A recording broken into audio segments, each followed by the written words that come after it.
A propósito, vamos a leer la historia clínica. Una paciente de 36 años de edad, con grupo sanguíneo O positivo, sin antecedentes patológicos personales ni familiares, en familiares tenemos una madre con cáncer de ovario y un padre con hipertensión arterial. Dentro de sus antecedentes ginecobstétricos, una menarca a los 13 años, con ciclos menstruales regulares cada 30 días que duran 6 días. En el FUM, la paciente está en una menorrea de lactancia, con un parto hace 11 meses, está con un bebé de 11 meses. En un Papa Nicolau hace 7 meses que es normal. Un eco mamario normal, igual hace 7 meses. Ella cursa su cuarta gesta, 3 partos, 3 hijos vivos. En la parte de motivo de consulta, ella acude por la presencia de una masa de aproximadamente 2 centímetros de diámetro en el cuadrante superoexterno de la mama derecha. Como ustedes me escucharon, estaba en periodo de lactancia, suspende el periodo de lactancia, con algunos estragos se realiza una beta-HCG que resulta positiva, con un embarazo de 7 semanas, con una ecografía, como ustedes la pueden ver ahí, se comprueba el embarazo, con un feto único, vivo, con un latido cardíaco de 144 y una longitud cráneo-caudal que nos da para 7.5 semanas. Además de esto se observa un pequeño hematoma no tan pequeño, pero del 30% del saco gestacional, pero no ha comprometido la vitalidad del embarazo. Se realiza, por este antecedente de esta masa, un eco mamario que denota un nódulo sólido, que ustedes lo ven ahí, de 19 por 16 milímetros, de contornos microlobulados, con vascularización interna en el cuadrante superoexterno de mama derecha, en región axilar, un ganglio medial redondeado, con pobre diferenciación del seno iliar. Lo categorizan ecográficamente un BIRATS 4. Con esta categorización ecográfica se decide hacer una biopsia core. Estas son las imágenes de la biopsia. Ustedes pueden ver en la parte de abajo la toma de la biopsia. En una biopsia core que nos da un resultado de un carcinoma ductal infiltrante con una inmunohistoquímica con receptores estrogénicos de 1%, receptores de progesterona de 40%, un KI 67 de un 15%, con receptores de ER2, 3 positivo, 3 cruces, y con una caderina, obviamente 3 cruces, que ratifica la composición ductal, ¿no? Hilda, posteriormente van a haber comentarios sobre esta interpretación de la biopsia core, me imagino, ¿verdad? Porque acuérdate que hay estudiantes aquí, pues, y en realidad sí me gustaría que se desmenuce un poco este tipo de resultados, si es que es posible. Sí, Doc, más adelante, es más, tenemos que entrar a la forma de estadificación. Perfecto, y todo de la biopsia. Muy bien, sigue, Hilda. Perdón En este punto, no sé, Doc, si usted avanzó a cargar la parte de las preguntas. Sí, ¿quieres que te mande el primer poll? En este debería entrar una primera pregunta, ¿no es cierto? Tenemos una paciente que cursa 7 semanas de embarazo. Tenemos una biopsia core con un tumor ductal infiltrante en su mama derecha de 1.9 por 1.6 centímetros, con receptores estrogénicos, receptores de progesterona, con ER2 positivos, con un KI 67 de un 15%. En este punto sí cabe pensar en qué podríamos realizar con la paciente o qué se debería realizar con la paciente. La primera propuesta es, ya sabiendo que tiene un carcinoma ductal infiltrante, uno debería pensar en hacer rápido un abordaje con quimioterapia o podría ser una mastectomía radical modificada, se podría hacer una radioterapia o mantener una conducta expectante. Entonces, ahí está lanzado la pregunta, por favor. Hay 55 participantes. En este momento me gustaría que pueden contestar a las preguntas que se está dando. Como ustedes saben, esto solamente nos indica cuál es la tendencia del grupo a esta pregunta. No sabemos cuál es su respuesta, por lo tanto, no tengan temor en equivocarse. Y han votado apenas el 19%, van 10 personas, vamos 40 segundos, ahí vamos, siguen votando. Hay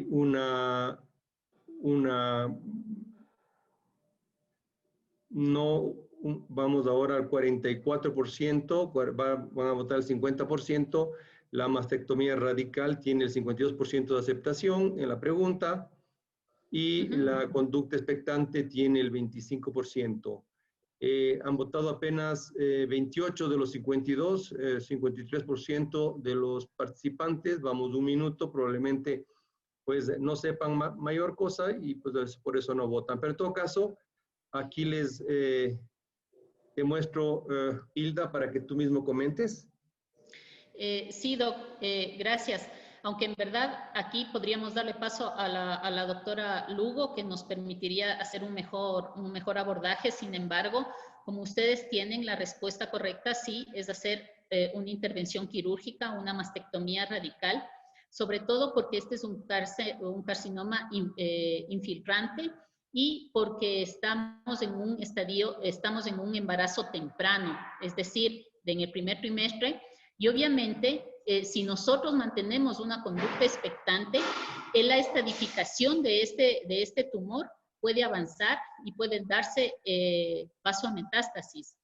Por eso, la mastectomía radical, pese a ser hacer un procedimiento cruento, debería ser el mejor en este tipo de casos, sin dejar atrás la quimioterapia, que hay que iniciarla igualmente, porque el proceso de la quimioterapia va a ser el que mejore el pronóstico de la paciente, ¿no? No sé, Pauli, si tú tienes que acotar algo más a esto. Sí, me parece que en honor al tiempo y para ir organizándonos mejor, me parece una buena idea que continúes con el caso y luego dar mi explicación y tal vez volver a votar para ver si la tendencia cambia ya con la explicación detallada de las preguntas, de las Me parece respuestas. perfecto, sí, Paulina, Okay. me parece una buena opción. Sigamos, Okay. Hilda. Perfecto.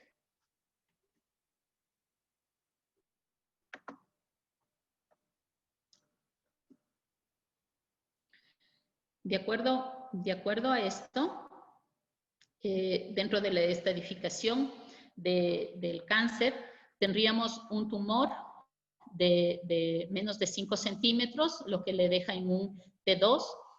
Tenemos ganglios positivos a nivel axilar, que se veían incluso en la parte ecográfica, lo que dejaría un N1, y no se observarían METs, y en verdad la parte de esperar exámenes para estadificación, lo que podría hacer es demorar el tratamiento de la paciente y obviamente que se empeore el cuadro, ¿no? Por eso es que si bien no tenemos exámenes de estadificación, TAC y todo lo demás, sabemos que no es ahora necesario, sino más bien ya hacer una intervención a la parte de tumor. Con una inmunohistoquímica que igual nos da para un luminal A por la presencia de los receptores hormonales y por la presencia de los HER2. Hilita, Sigue, Paula. solo una corrección. La química es una sobreexpresión de HER2 que De es HER2. diferente en el luminal A. Ajá. Sí. Y con un KI 67 menor del 20%, nosotros tuvimos un 15%.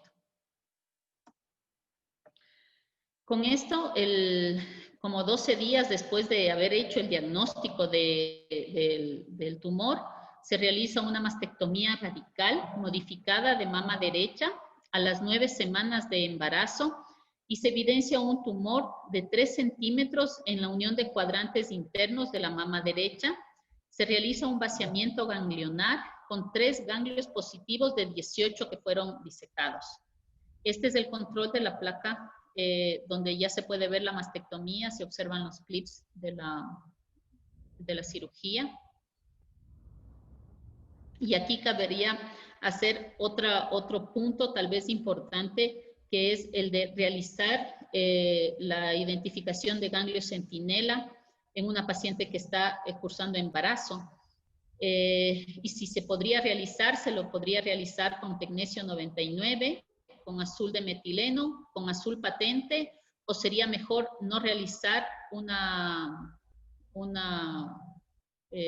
identificación de ganglio centinela en el primer trimestre del embarazo. Comenzaron están respondiendo a la pregunta. Comenzaron un poco lento. Hay un 13%, 8 participantes han votado. Como les decía, voten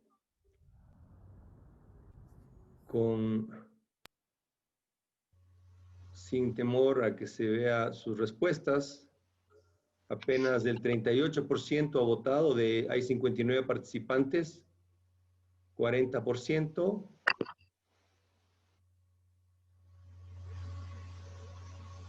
Esperemos a que se cumpla 1 minuto de la pregunta. Apenas ha votado el 45%. Y pues vamos a hacer... Ahí está. Estamos exponiendo los resultados. Si quieres comentar. Hilda. Sí, Doc. Va lo mismo. De acuerdo a la última evidencia, habla que el manejo de ganglio centinela debería ser muy similar a que si la paciente no estaría embarazada. Sin embargo, claro, la posibilidad de interferir en la embriogénesis y en la organogénesis en el primer trimestre es lo que ha hecho que sea controversial y se limite el uso. Si se aplica, podría hacerse con tecnesio 99 y obviamente tener como es un radioisopo, podría tener que irradiarse a la paciente y eso es lo que limita más, pero de ser necesario se podría utilizar en beneficio de la paciente. Con ello, sabemos que una placa de tórax más o menos tiene apenas menos de 0.4 miligrados de radiación, lo que sí podría permitir hacer placas, ¿no? Teniendo un rango de 10 miligrados para que se produzca algún efecto teratogénico. El azul de metileno y azul patente, si bien no tienen este efecto teratogénico per se, tienen un efecto anafiláctico que puede ser muy, muy importante. Y como yo les decía, y que no se realice durante el primer trimestre, más está encaminado al tener que realizar radiación. Entonces, podría estar como en controversia y si tuviéramos que realizarlo, seguramente tecnesio 99 debería ser el método que nosotros utilicemos. No sé si en esto sí, Pauli, necesitas hacer alguna aclaración. Sí, como se va a mostrar en la presentación, es lo que has dicho, no hay una evidencia suficiente para recomendar la biopsia de ganglio centinela con cualquiera de los métodos. Sin embargo, si se estudia individualizadamente el caso, la opción sería la utilización del tecnesio 99, pero ninguno de estos antes de las 30 semanas de gestación. De gestación. Muy bien. Luego de la organogénesis y ya realizada la mastectomía, se administró entre la semana 16 a la 32 de la paciente 6 ciclos de quimioterapia con ciclofosfamida y con uracilo. Posteriormente, se dio un parto cefalovaginal a las 37.6 semanas, obteniéndose un recién nacido femenino de 3.280 gramos. Ustedes ven, es un muy buen peso, de 40 centímetros y con un muy buen Apgar, 8-9, y ella mantuvo sus partos, ¿no? Ella tuvo ya 3 partos previos y él no fue la excepción. En el puerperio inmediato sí se utiliza el trastuzumab por 1 año y tamoxifeno también se aumenta al tratamiento de la paciente. De acuerdo a esto, vendría nuestra tercera pregunta, ¿no? Es el saber si estos fármacos que estamos utilizando, la ciclofosfamida y el uracilo, estarían en categoría, según la FDA, categoría A, B, C o D para usarse en el embarazo. Es una pregunta interesante. Han comenzado las votaciones, igualmente han votado el 25%. Hay 62 participantes, han subido los participantes, una muy buena convocatoria, Hilda. El caso en realidad es un caso muy interesante y pues ha convocado a 66 personas, 62 personas por el momento. Han votado el 44%, vamos a, en unos pocos segundos, vamos a parar la votación cuando estemos casi al minuto de expuesta a la pregunta. Vamos a verle ahí. Y pues la respuesta la tienes ahí, Hilda, si quieres comentarla. Sí.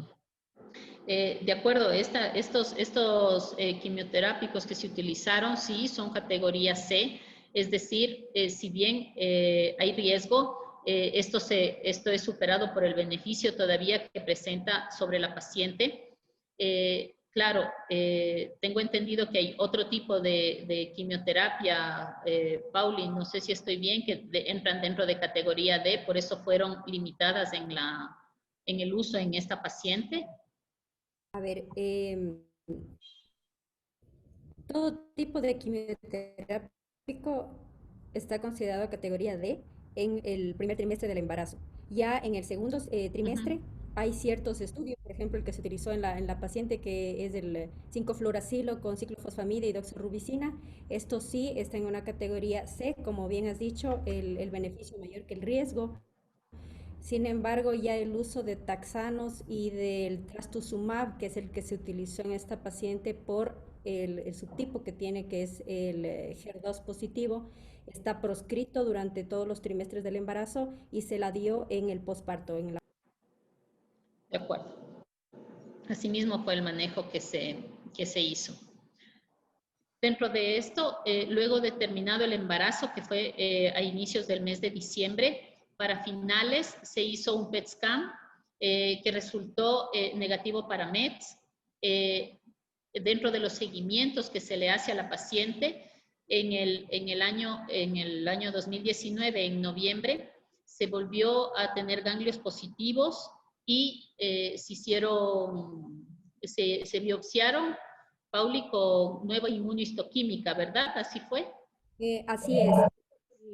El PET scan de control se encontró ganglios sospechosos a nivel retropectoral.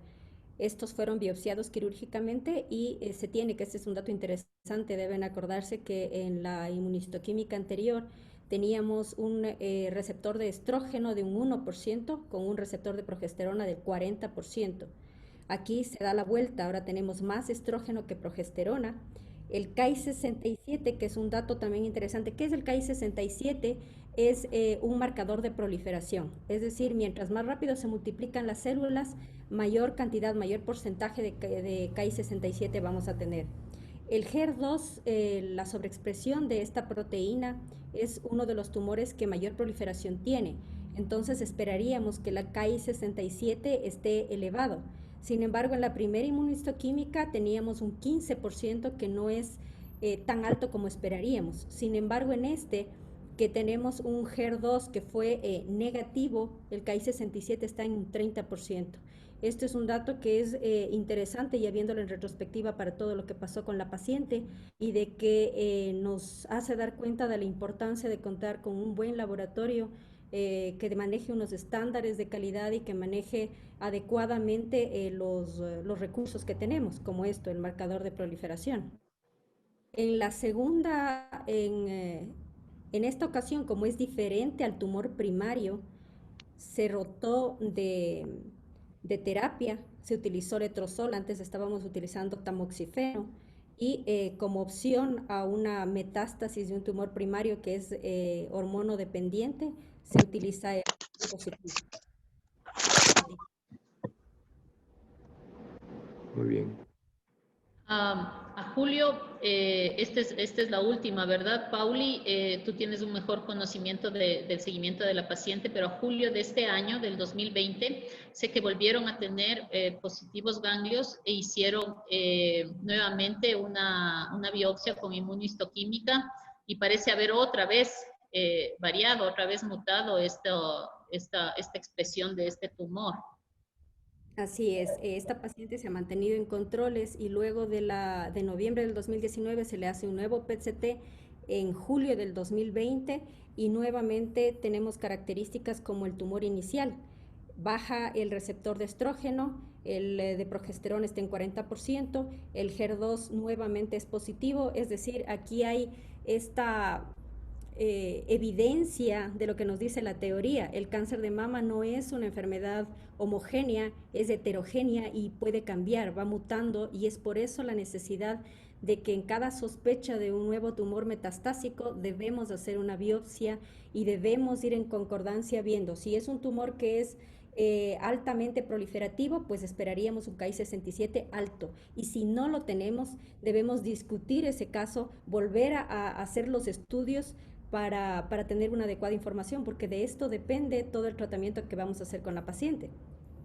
Claro. Incluso se había hecho esto del genoma del cáncer, Pauli, con un BRCA2, ¿verdad? ¿Qué pasa? Que esta paciente tiene 37 años y si nos fijamos en la historia, no tiene factores de riesgo fuertes como para decir debería tener o esperamos que tenga un cáncer de mama. Entonces son 37 años más un antecedente de una madre que tiene un cáncer que no es de ovario, sino es de trompas de falopio, pero que también podría estar relacionado. Y esas son las razones por las que se le pidió una prueba genética en la cual el resultado fue indefinido. Esto es una variante no definida para BRCA2. ¿Qué son estas variantes? Esto no es ni positivo ni negativo, son variantes que no tienen la suficiente referencia científica o el número de casos que se necesita para considerarlos patológicos, sino que están en veremos, están en incierto. Y entonces esta paciente que cae dentro de este grupo no tiene un tratamiento especial, sino que va a seguir el tratamiento que se le da a todas las mujeres que tienen un cáncer de mama como el de ella, ¿no? Uh-huh. Con esto, y tal vez para resumir todo lo que estábamos conversando, es cómo ha ido la variación de los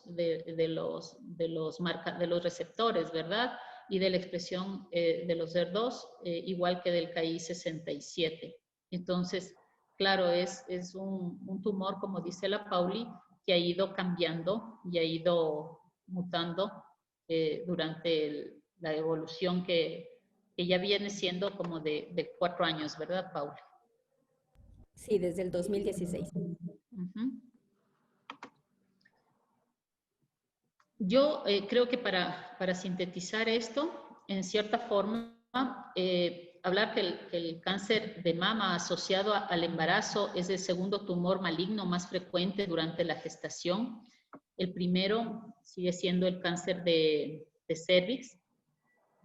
Y obviamente por eso no podemos descuidarlo y hay que mantener esta visión de que si una paciente tiene una masa sólida, persistente, es mejor hacer un diagnóstico, hacer estudios, biopsias si es necesario, porque el diagnóstico suele ser tardío y eso va a deteriorar el pronóstico por el embarazo y seguramente se va a encontrar en un estadio avanzado luego.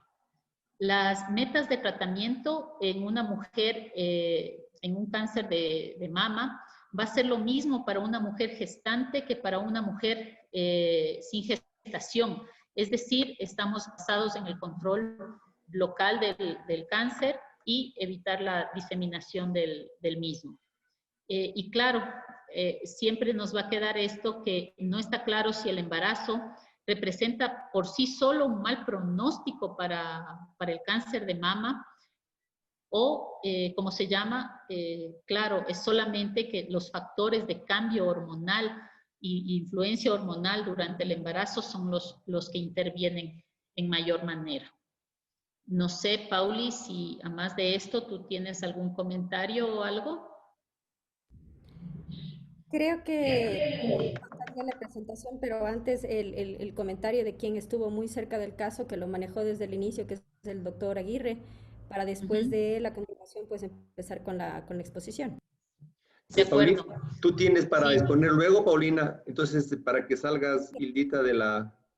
sí, seguro, mi doc, yo ya salgo, ya termino de compartir, pero como dijo Pauli, esperábamos que también el doctor Marquito nos pudiera acompañar, sin embargo, Marco está fuera de la ciudad y creo que le fue un poquito difícil conectarse. Sin embargo, ya le dije que está grabado para que pueda vernos luego y observar todo el trabajo que él también hizo en conjunto, como les dije, de manera, yo creo que muy brillante por parte del doctor Aguirre.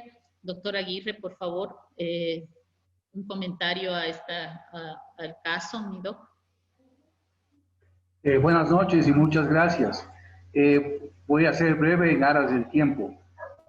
Algunos puntos muy importantes. Esta paciente acumula todas las cosas que pueden pasar en el cáncer de seno, en el embarazo o no en el embarazo. Y usted ya ha mencionado un tema. Si es que hay un nódulo en el seno, no importa si la paciente está encinta o no está encinta, ese nódulo tiene que ser biopsiado. La biopsia es mucho más importante que todos los otros exámenes que puedan haber. El eco y evidentemente la mamografía y estas cosas no son importantes. El punto número 2 lo sacó el doctor Ugasi cuando pidió una aclaración de lo que significan los resultados laboratorios. Hoy día, y con preocupación, cada vez estoy viendo más en la consulta la paciente que se toca un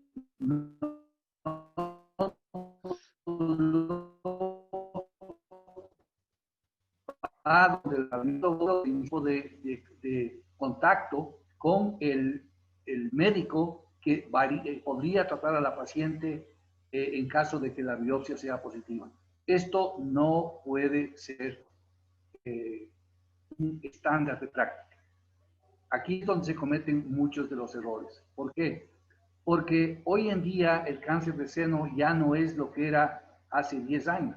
Hoy en día se ha vuelto un tema muy complejo para manejar muchas variables. Y entonces, por ejemplo, en esta paciente, lo que nos llama la atención es que sea un HER2 positivo con un KIR de 15%. Eso no es compatible, ¿ya? Había que cuestionar eso. Y aquí cuando digo cuestionar, es cuestionar al laboratorio. Y cuando hay ese tipo de dudas, hay que repetir el estudio. Entonces, quien esté haciendo biopsias o quien esté manejando nódulos, ya no se trata solamente de hacer una biopsia. Es que quien reciba y pida la biopsia tiene que saber interpretar el tema de los resultados.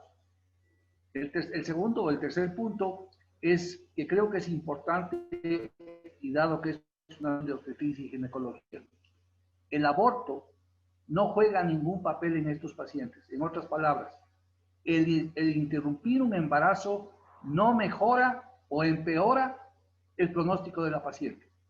El pronóstico de la paciente está dado por el estadio del tumor, no por el embarazo. Por ende, si es que a una paciente embarazada se le diagnostica tempranamente, el pronóstico es bueno, independiente si es que hay aborto o no.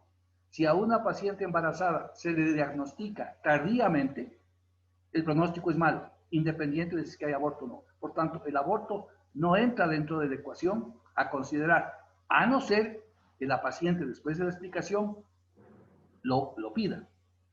Y después viene todo el tema del uso de la nueva tecnología, que es todo lo relacionado al genoma humano. En el tema de, primero ver si es que es genéticamente reproducible, en este caso no era. Después positivo, a HER2 positivo. Estas son cosas ya complejas que tienen que ser manejado por gente que de alguna forma u otra esté familiar con porque de lo contrario hay muchas pacientes que van a poder o pueden perder la oportunidad de un buen tratamiento. Y finalmente, un poco para que todos vayamos aprendiendo, el tratamiento del cáncer en general se va a volver un tratamiento extraordinariamente caro. El tratamiento para pacientes que tienen HER2 positivo, con la Herceptina, va a $1,000 por ciclo. Entonces, y muy poca gente lo puede cubrir. Entonces, estamos entrando en una cosa para los estudiantes de medicina, que me alegro que estén oyendo, tenemos que adaptarnos a esta nueva realidad de costos y poder financiar. Así que estos serían mis comentarios. Afortunadamente la paciente está progresando, ha sido un excelente paciente y veamos cuál es el resultado final. Gracias.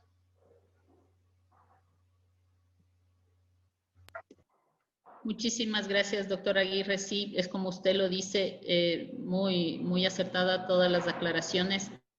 Pauli, no sé si ahorita tú nos ayudas con la presentación de la revisión que vamos a hacer breve de este tema.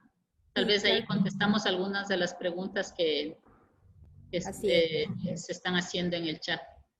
Estoy tratando de compartir, pero me aparece una... ¿Quién puede compartir? Todos los participantes. ¿Quién puede comenzar a compartir cuando otro está compartiendo? Solo anfitrión. No, Pauli, a ver, Diga. ándate abajo, pon share screen. Ya le conté. Ok, muy bien. Por favor, amplía tu presentación. Ahí estamos, se te ve muy bien. Ya, ok. Entonces, gracias la invitación y es un tema y un caso muy interesante en el que vamos a tratar de dar unas pinceladas sobre aspectos importantes.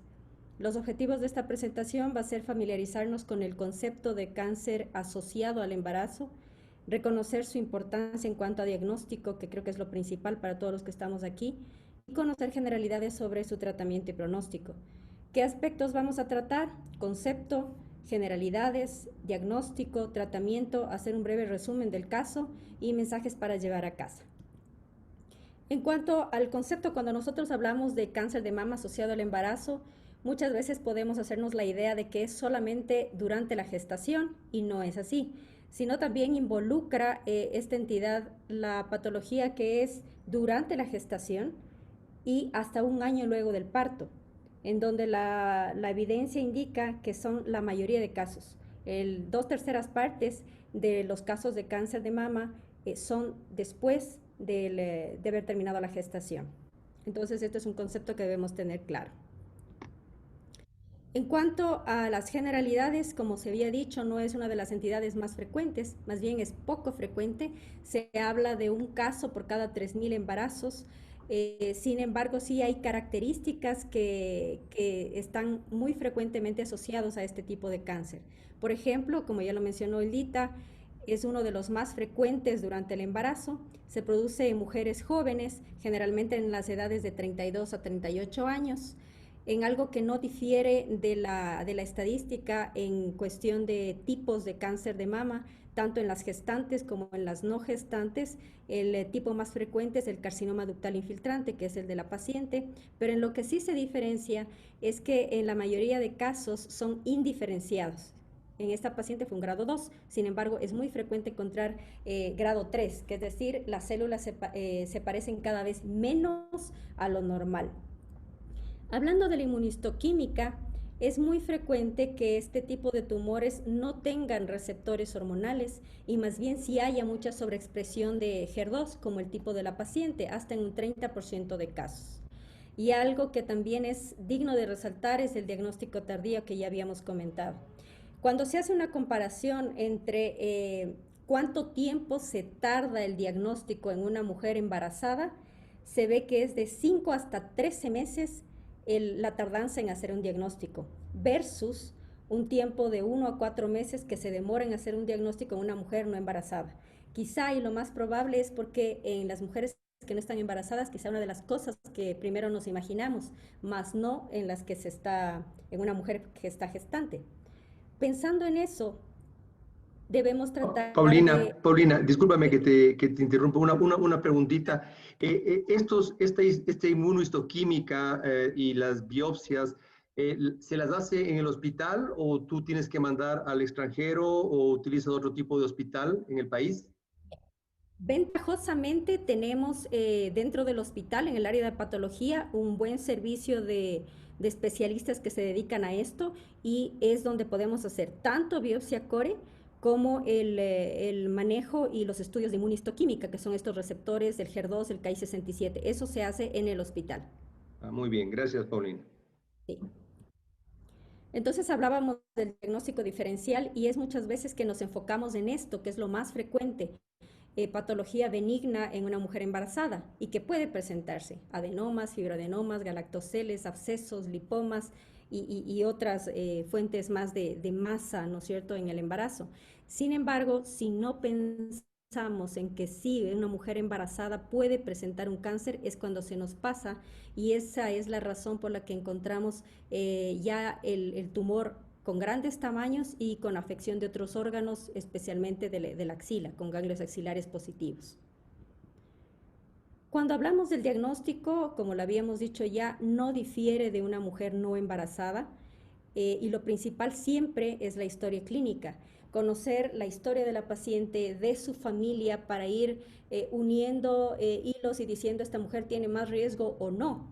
Y aparte de eso, un buen examen físico. Es verdad que por los cambios fisiológicos que existen durante el embarazo, se puede quizá cambiar un poco la percepción, el crecimiento de la mama, la sensibilidad, etcétera, pero no debemos confiarnos de eso.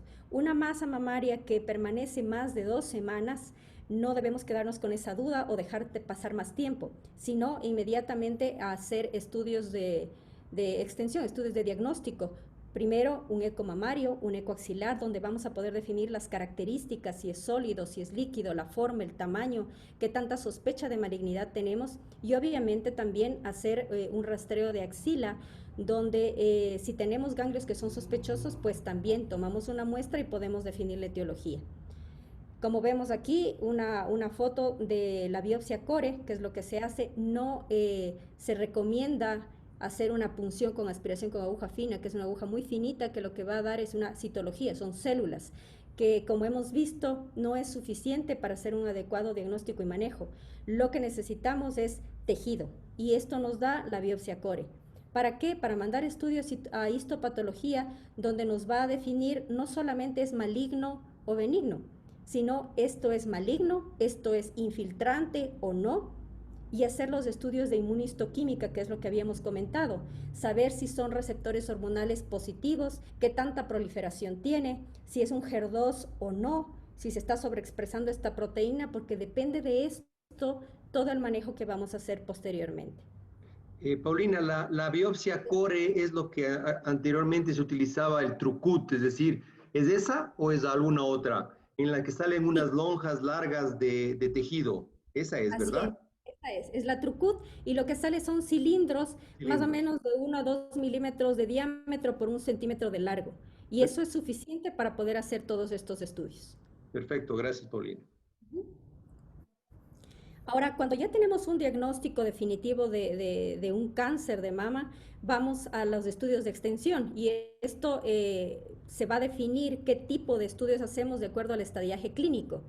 Cuando tenemos un cáncer que está en etapas precoces, en etapa temprana, es decir, tenemos un tumor un T1, un T2, y no hay una sospecha de ganglios tanto en palpación como en la ecografía, esto es estadiaje clínico, no hay sospecha de que esté afectado, lo único que necesitaremos, pues incluso en las pacientes embarazadas, es una biometría hemática, pruebas de función hepática y renal y una radiografía de tórax, que sí se la puede hacer con seguridad, siempre y cuando tengamos protección de plomo abdominal para protección del producto del feto.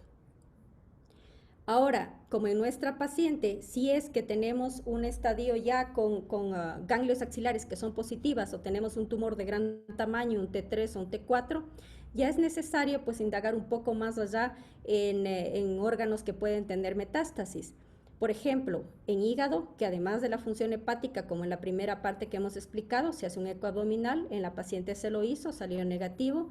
Los pulmones con la radiografía de tórax, que hemos visto la imagen, y en la parte ósea hay una particularidad. Se puede hacer un estudio con una fosfatasa alcalina, pero en los estadios tempranos del embarazo, ya que se sabe que van aumentando conforme va pasando el tiempo y sobre todo al tercer trimestre, pues aumenta 2 o 3 veces la fosfatasa alcalina, cuando ya no nos serviría como un marcador de indicarnos una posible metástasis ósea o no.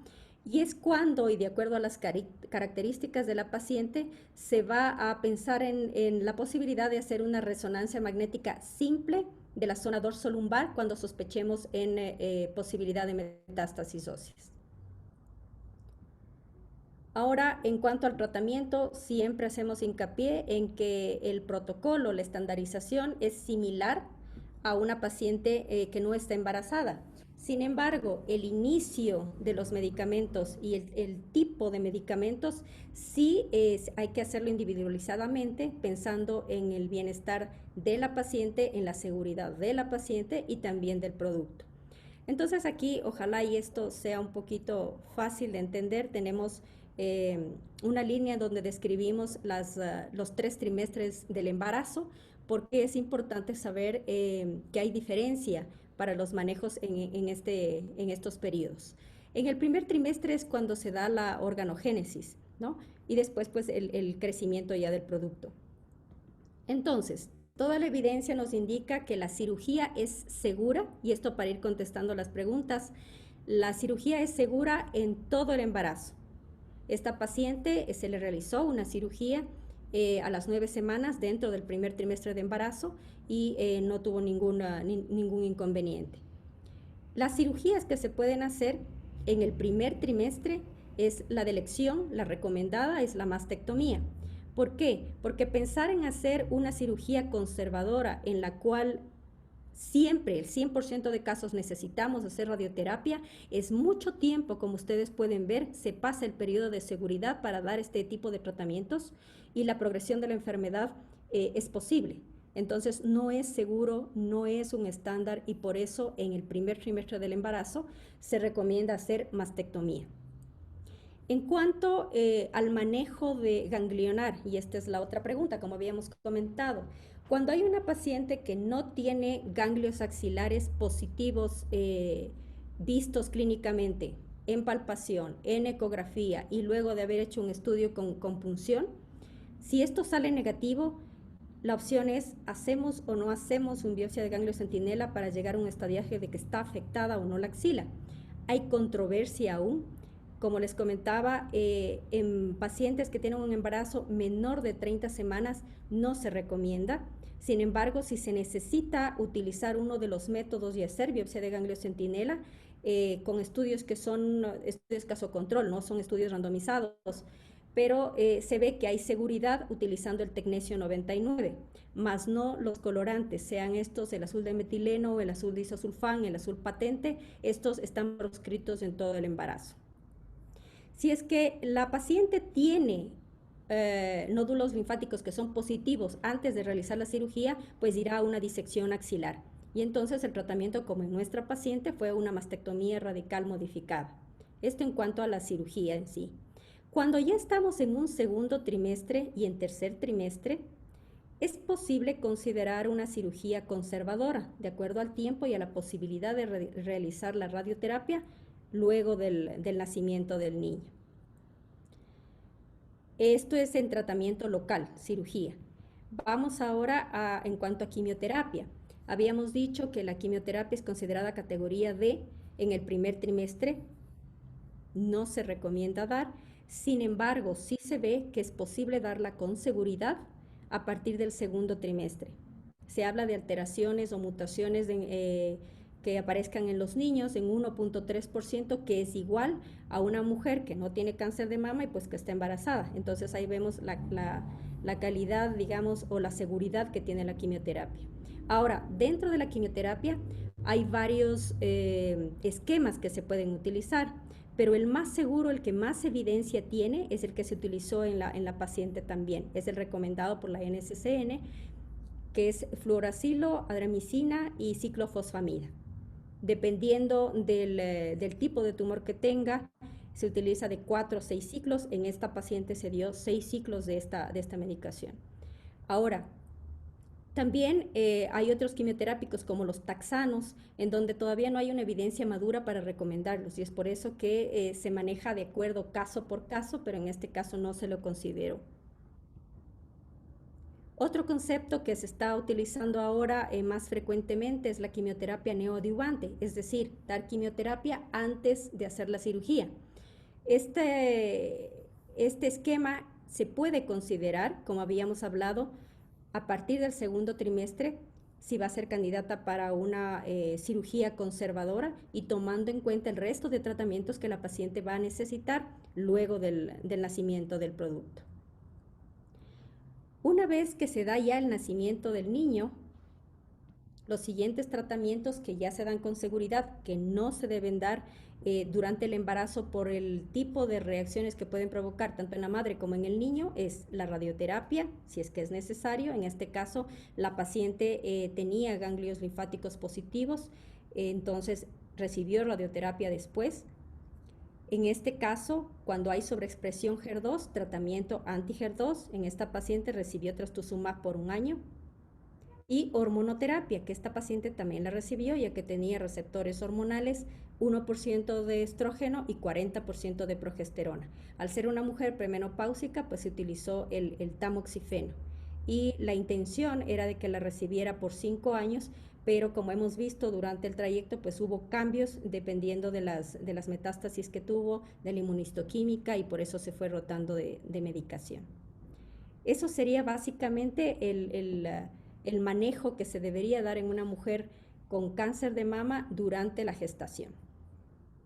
Y algo que es muy importante, que no nos debemos olvidar, es el manejo dentro de un equipo multidisciplinario, que debe estar bien comunicado, que debe estar manejando a la paciente como prioridad y tomando en cuenta esto, que no solamente es la cirugía, la quimioterapia, sino es un producto, es un feto al que debemos cuidar, y que el doctor Zambrano en este caso pues era el encargado y estuvo pendiente de hacer ecografías antes de cada ciclo de quimioterapia para vigilar la vitalidad del producto y además el crecimiento intraútero, que se ha visto que con los medicamentos que se dan puede haber un riesgo de retardo. Ventajosamente en esta paciente pues no se dio, tenía un adecuado peso y nació pues a una edad gestacional adecuada también. Para ir finalizando, en cuanto al pronóstico, se había comentado ya, cierto es que hay varios debates en donde se ve si es que el embarazo va a empeorar el pronóstico o no, pero lo que se sabe es que la sobrevida es igual a las no gestantes.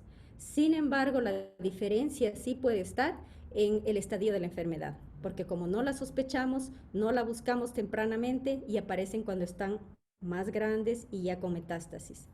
Y a propósito de la terminación del embarazo, porque uno puede decir, si la paciente se le diagnosticó cuando tenía 7 u 8 semanas, una opción podría ser el aborto, pues no hay por qué, ninguna guía la recomienda, se ve que el aborto no mejora los resultados y como hemos visto, pues se puede llegar a excelentes resultados tanto del producto como de la madre.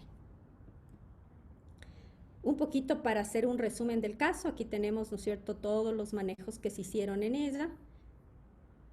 Y creo que esto ya se ha comentado.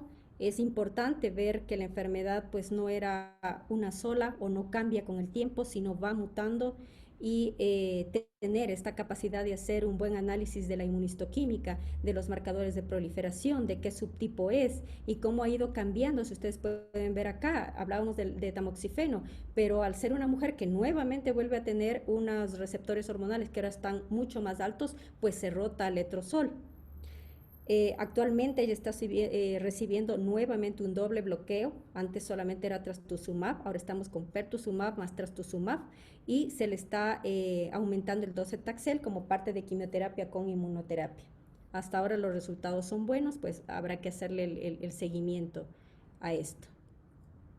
Por último, y para llevar a casa mensajes sencillos pero fundamentales, es que no dejemos que esta enfermedad avance para diagnosticarlo, porque por más que podamos hacer, no va a ser el mismo resultado que encontrar a una paciente en estadios tempranos. Si no se sospecha, no se diagnostica. Que el manejo tiene el mismo objetivo de un paciente no gestante, que es un control local y un control sistémico adecuado. Obviamente con estas particularidades, pero que esto no significa que dejamos de hacer cosas o que hacemos demasiadas cosas. El manejo, el protocolo es el mismo. Que la cirugía se puede realizar con seguridad en cualquiera de los 3 trimestres, que la quimioterapia es segura a partir del 2º trimestre y que tratamientos como la radioterapia, la hormonoterapia y en este caso el trastuzumab siempre se deben dar postparto, no durante el embarazo. Por último, y como reconocimiento a todos los doctores que participaron en este caso, es el manejo multidisciplinar, en conjunto, cirugía, ginecobstetricia, oncología clínica, todo centrado en el paciente para tener unos resultados como los que tuvimos y en centros que sean adecuados. Cierto es que no tenemos muchísimos casos de estos, ventajosamente, aquí en el Ecuador, bueno, no tenemos un registro, pero en nuestro hospital, pero con esa seriedad de dar la importancia que se debe tener, se hizo este manejo exitosamente y ya somos parte de la casuística de resultados exitosos en cáncer en embarazo. Y muchas gracias. Muchísimas gracias, Pauli. Aportes muy valiosos. Justamente creo que había una pregunta en el chat. Pauli estaba preguntando, la doctora Marilu Reynoso, ¿con qué medicamentos se está haciendo la supresión ovárica de la paciente? Ese dato no te lo puedo dar exactamente, lo está manejando el oncólogo clínico. Con todo gusto me puedo comunicar con la doctora Reynoso para comentarle al respecto. Chévere, amiga, gracias. Mi doc, agradezco a todos por la asistencia. En verdad es un caso muy importante porque se nos puede pasar y no podemos dejar que se nos pase. En esto, doctor Michel, no sé si usted o el doctor Cruz también me parece que está conectado. No sé si tienen algún comentario. Sí, solamente felicitar al equipo, en realidad es un caso excelente. ¿Cómo es la calidad de vida, Paulina, en estos pacientes? ¿Cómo llevan estos medicamentos en largo tiempo? Y algo que como dijo el doctor Aguirre, esta patología o está cambiando o es diferente. Antes se suponía que las embarazadas, se decía que las que se embarazaban, se protegían los senos de los cánceres de mama. Pero actualmente vemos que pues las cosas no son así e incluso pueden ser un poco más agresivos. ¿Qué me comentas, Paulina? A ver, en cuanto a la primera pregunta, es que la sobrevida o la esperanza de vida es muy buena, ventajosamente. Sin embargo, el costo de las medicaciones son muy altas, ¿no? En general y en nuestro medio mucho más. Creo que hay que trabajar mucho más en eso, en la accesibilidad a los medicamentos y aparte pues del manejo adecuado. Ahora, en la segunda parte que usted comentaba, creo que hay de todo, ¿no? Puede ser que ahora nos estamos dando cuenta de que hay más casos de estos porque los buscamos más.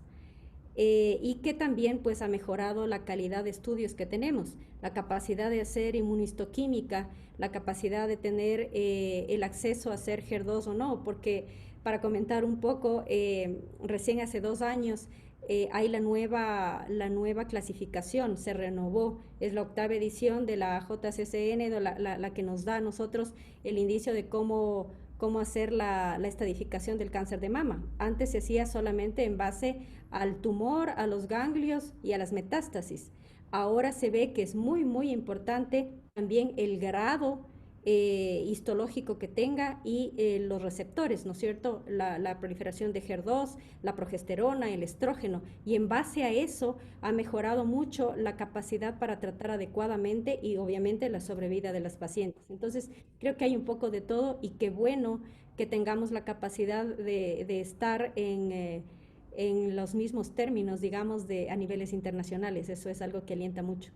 Qué bueno, Paulina, te felicito. Se ve que tiene un buen equipo. Me da gusto que el hospital tengamos ese servicio a nuestra comunidad.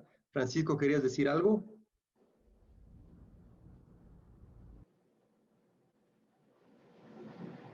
Estás apagado el micrófono, Francisco. Préndelo.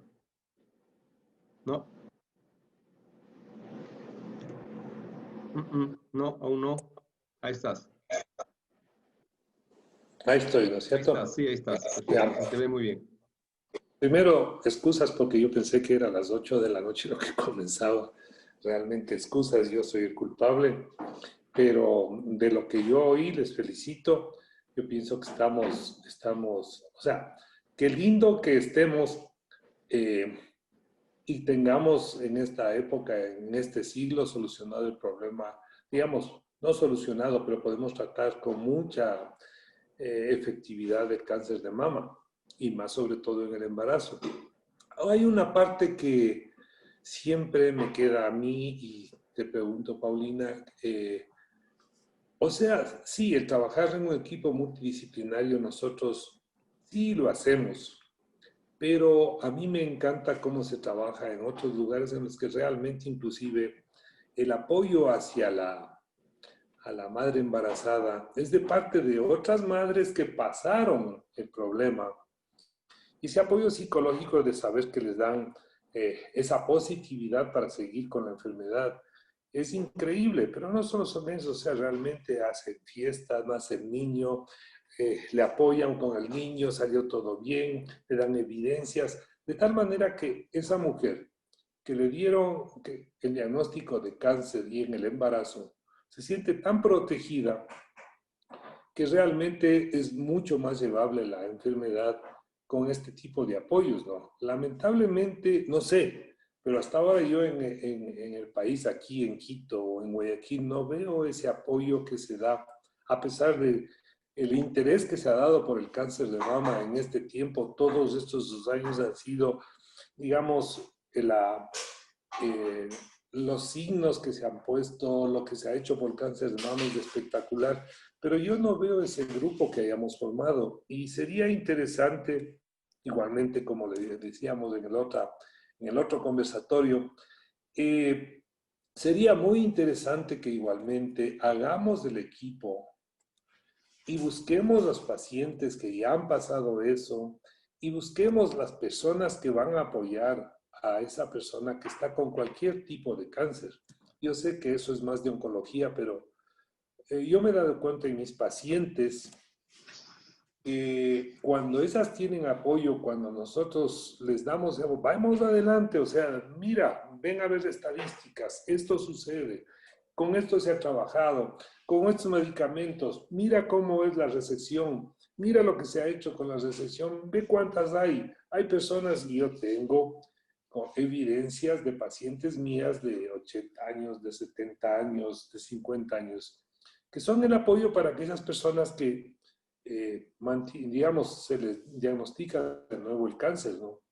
Entonces, no sé cómo me apoyas y me haces saber si aquí en Quito también estamos haciendo eso. Antes de que Paulina contestes, porque yo creo que quisiera solamente decirte una cosa, Francisco, 2 cosas.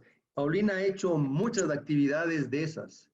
Ella ha hecho manifestaciones a cada momento en el hospital sobre este tipo de patología. En realidad, por eso yo la felicité al principio, porque es muy activa y a veces no tiene eco en el resto de colegas. Es el problema, que el resto de los colegas no le apoyan y lo hace solita. Ahora, la segunda cosa, y por ejemplo, que queda ahora que tú eres jefe de servicio. Tenemos en el hospital, hemos conseguido, ¿no?, tener toda la lista de pacientes desde el año 2004. Eso quiere decir que puedes tú investigar este tipo de cáncer desde el año 2004, es decir, 14 años por internet. Y entonces Paulina, ¿no?, podrías tú, Paulina, pues sacar adelante un estudio un poquito más grande y seguir con un estudio, ¿no?, de lo que decía Francisco, qué es lo que tenemos, cuántos pacientes hemos visto, pero eso es, Panchito. Paulina, ¿quieres decir algo? Sí, a propósito de esto, como usted ha dicho, tenemos una base de datos hecha del hospital de cáncer de mama e incluso había comentado con el apoyo del doctor Ruales de suyo que estamos trabajando en armar sobre todo no solamente cuántos casos tenemos, sino qué subtipos tenemos, qué edades es más frecuente en nuestro medio, en nuestro hospital, porque y estadísticas sobre manejo de calidad, que esa es otra cosa. Ok, lo hacemos, pero ¿qué tal lo estamos haciendo y en qué podemos mejorar? Entonces, en eso estamos trabajando y qué bueno que el doctor Cruz también muestre este interés, ¿no es cierto? Que yo creo que todos tenemos, pero cada uno desde su punto de vista y que deberíamos trabajar en aunar estos esfuerzos porque creo que si bien es cierto no tenemos una estadística que refleje la estadística nacional, sí somos un hospital que está organizado y que tenemos el interés de trabajar. Entonces, pues nada, nos sentamos a conversar, doctor Cruz, para ver cómo podemos ir madurando estas iniciativas. Doctor Aguirre. Un comentario a lo que dijo Francisco. Curiosamente, quien tuvo la iniciativa, y la Paulina no comenta, de comenzar este grupo de apoyo fue esta paciente. Ella por iniciativa propia, y conversando con Paulina y conmigo, está en el proceso de crear este grupo de apoyo, que creo tienes toda la razón. Pero esto, desgraciadamente, el doctor Ugasi ha dicho, mientras sigamos teniendo esta cosa que dije, no creo que tú no me escuchaste, yo veo con mucha preocupación hoy día esto de que la paciente tiene un nódulo mamario y se va donde el radiólogo a que le haga una biopsia, o que le ve un médico y el médico le manda a hacer una. Yo creo que esa es una práctica equivocada, porque vamos a equivocarnos en muchos pacientes. El rato que haya este grupo de apoyo y que haya este trabajo de equipo, las cosas van a mejorar. Las estadísticas del hospital son 16 años de estudio en donde están todos los pacientes. Lo interesante no es hacer mastectomías. Lo interesante es, oigan, ¿qué resultados están teniendo? Y esto es lo que creo yo va a salir y ojalá se acepten los resultados, sean estos buenos, medianos o malos. Muy bien, en realidad. A ver, ¿puedo hablar? Así estoy. La parte que me interesa, Pepe, yo pienso que algún rato hay que comenzar, o sea, yo pienso que a nivel de oncología o de ginecología, el grupo de apoyo para cualquier tipo de cáncer, las evidencias de los pacientes con los pacientes es lo mejor, porque realmente tienen la esperanza. Entonces, sí me parece que debemos trabajar. A la Islita siempre le meto en esto, en que vamos a tratar de hacer una sesión para buscar el grupo de apoyo y hacerlo. Es importantísimo para los pacientes. No puedo hablar mucho más porque llegué atrasado. Perdónenme. Está bien. No, pero te felicito, Paulina. Se ve que estás bien metida en esto. Tienes un buen grupo de gente bien profesional que está contigo, y me parece que así es como tienes que seguir. Me encantaría ver ya resultados de algún tipo de trabajo. Sería excelente. Eso habla bien de ti y realmente eleva el nivel del hospital, y eso queremos, cirujanos jóvenes con ganas de trabajar, con ganas de hacer las cosas bien. Y pues bienvenida a esto que todos queremos, es mejorar, y gracias por participar y por darnos este caso tan digamos, que nos enseña que nosotros tenemos mucho para dar en nuestro país. ¿Alguna otra Gracias. cosa en especial? ¿Algo más? ¿Alguien quisiera comentar? Lástima que, como veo a veces, Francisco, yo creo que para esto mismo son estos webinars. Son webinars que se van rotando de diferentes especialidades, no para yo competir, decir, yo también quiero hacer luego. No, es para saber, como dice el doctor Ayer, es para saber qué están haciendo mis colegas que están. O sea, es evidente que Paulina, con lo que nos está mostrando, no es que es una improvisación de que ha leído 2 libros en estas últimas 2 semanas para prepararse para ahora. Evidentemente se ve que existe una preparación de años, en donde existe pues ya un estudio especializado. Y entonces yo creo que el resto de colegas deberíamos saber quiénes están haciendo esto para justamente hacer focos de trabajo específicos en varias patologías.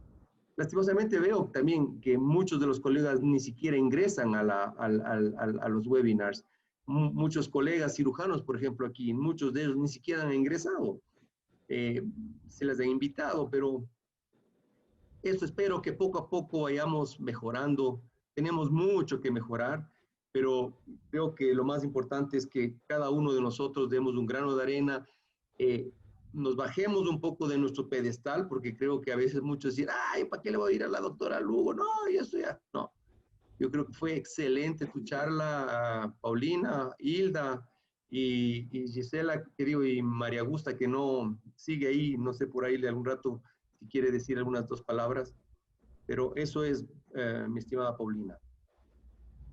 Muchas gracias por la apertura y es como usted dice, ¿no? Mientras más hablemos de estos temas y nos enteremos de los intereses de otros, podemos aunar esfuerzos para mejorar la calidad, sobre todo del manejo de los pacientes, y eso va a traducirse en el nivel del hospital, que somos capaces y que se tiene la tecnología. Yo creo que muchas veces lo que falta es el deseo de trabajar juntos por un mismo objetivo.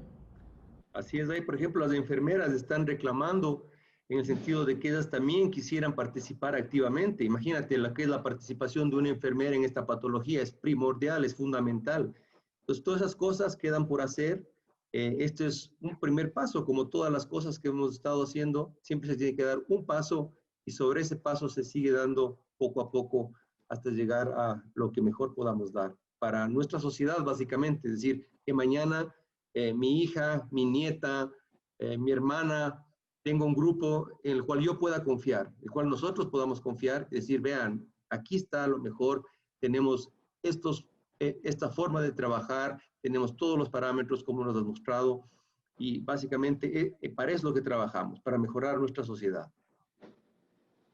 Bueno, si no hay más que queda, pues simplemente ha pasado 1 hora y media, ha sido un excelente webinar. Les felicito a todos, agradezco Hilda y a todos los participantes. Gracias.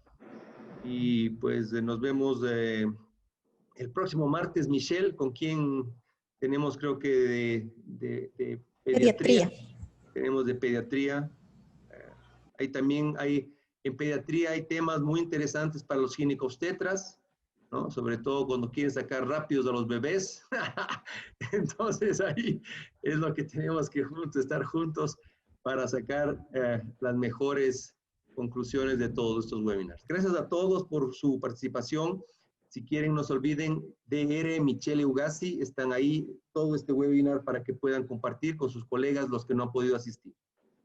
Gracias a todos y tengan una muy buena noche. Gracias, Michelle Andrade, por su participación también. Hasta luego. Un gusto, doctor. Buenas noches.